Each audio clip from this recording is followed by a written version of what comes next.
All right, guys. Hey, talk about how Kyle Snyder could beat this Akhmed, and man, it looks like David versus Goliath here, almost very similar to this, the biblical story of the Old Testament, where David actually beats Goliath, and how does he beat Goliath?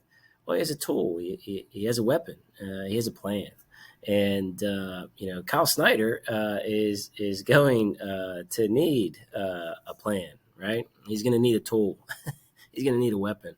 But you can't throw stones in wrestling.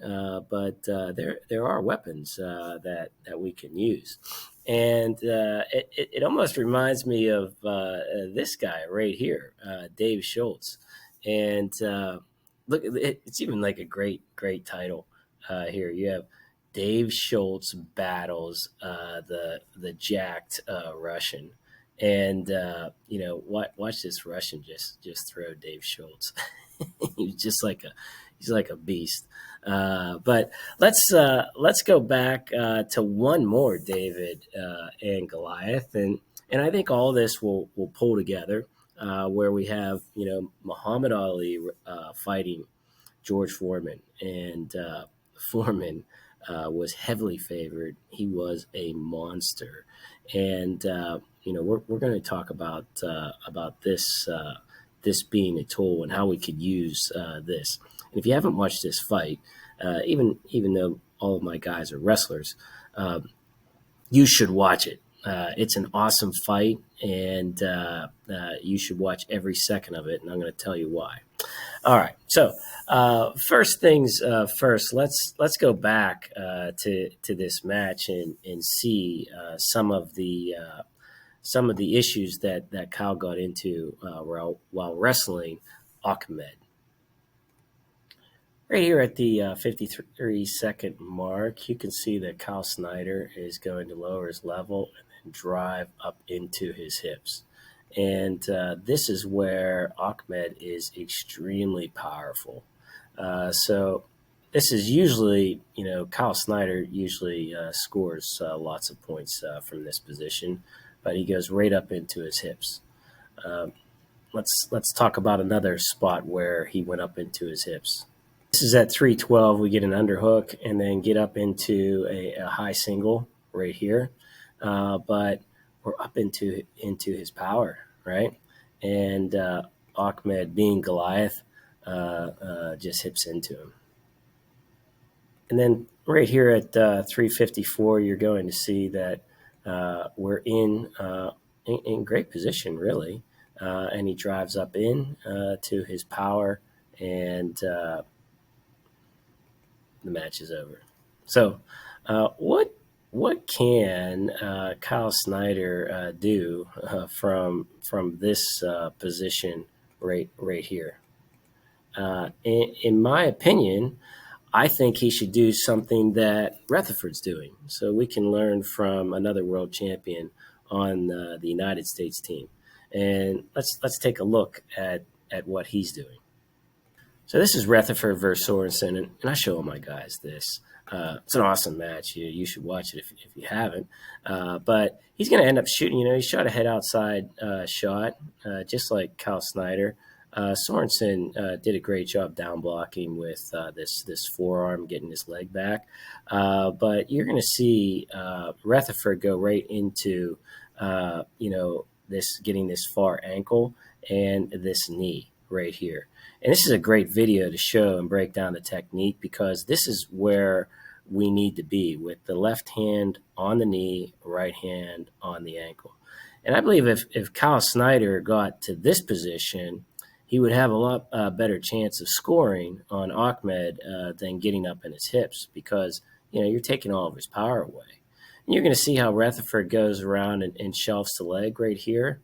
And then he's going to look for this back ankle. Don't come up into his power, and you could see that he comes back and he gets this ankle, and he gets two. And we're going to show some other guys doing just this finish. All right, here's Dave Schultz wrestling the jacked Russian. And, you know, he's going to come here and get this shoe with his right hand, watch his left hand. He's going to come around and get the knee. And guess what? He's going to shelf it, and he's going to score from this position. And if you haven't watched this match, this is another awesome match. Like, this Russian's like beating the crap out of him, and then and Schultz come back to beat him like in the last seconds. And you know, how do you beat someone that's bigger and stronger than you? This is David's tool. This is like throwing a stone.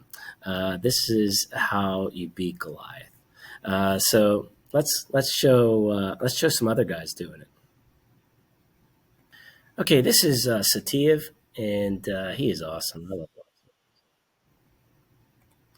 But what you're going to see is you're going to see where he gets, his left hand on the knee, right hand on the ankle. He does a little bit variation, a little different, like only Saitiev can. And instead of having it on the other leg, he lifts it up and puts it on his right leg, right here. And this is a position right here that it takes this guy's power away. And I definitely think that this would be a great position to score from. All right, let's move on. Okay, back to he's wrestling Logan Sterrett here, and this is kind of like David versus Goliath because Retherford's only a freshman, and he's wrestling a three-time national champion. But look what he's doing. He's shelving this leg. He's going after that back leg, but Logan Sterrett's so awesome. He blocks it, but he stays on this ankle, guys. You have to stay back on this ankle. That is extremely important.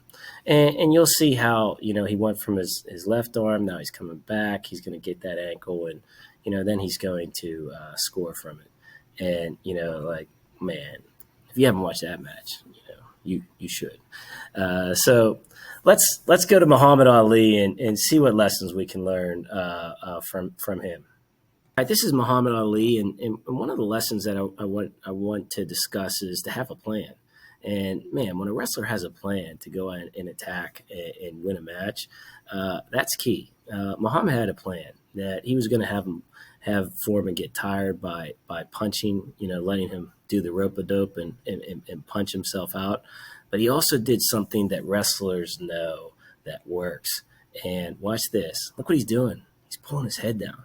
And if you watch this entire fight, he pulls his head down just like that the entire time. So as they're fighting, you'll see a couple punches, and then look at that head being pulled down. Now, why is that important for Kyle Snyder to win this match? Number one, this guy's bigger and stronger than him. He's more powerful than him. We're Goliath. Even though Kyle Snyder is really like he never lost a high school match. He's an Olympic champion. He's a world champion. This guy's just bigger and more powerful than him, and it clearly shows. He lost 10-0. So hey, we got to tire him out. And Kyle Snyder is better at hand fighting than this guy.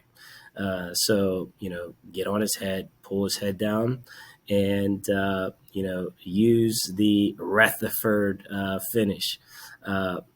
I love Retherford and watching him wrestle. There's so many great things that he's doing, and he's doing it against guys that have an extreme amount of talent. And when you talk about talent in like freak like ability, I think of guys like Jordan Burroughs. I think of guys like John Smith. I think of guys, like Kyle Dake, like Saitiev. But Retherford's not in that category, in my opinion. He's just a guy that obviously his talent level is like unbelievable. But I think he outworks guys, and I think that his technique is spot on in the way that he goes and attacks and has a strategic plan to beat guys. So how can Kyle Snyder? How could David beat Goliath? Well, he should go right to Retherford and they should talk. they should be buddies, and they should they should figure out a plan. All right, guys, have a great day.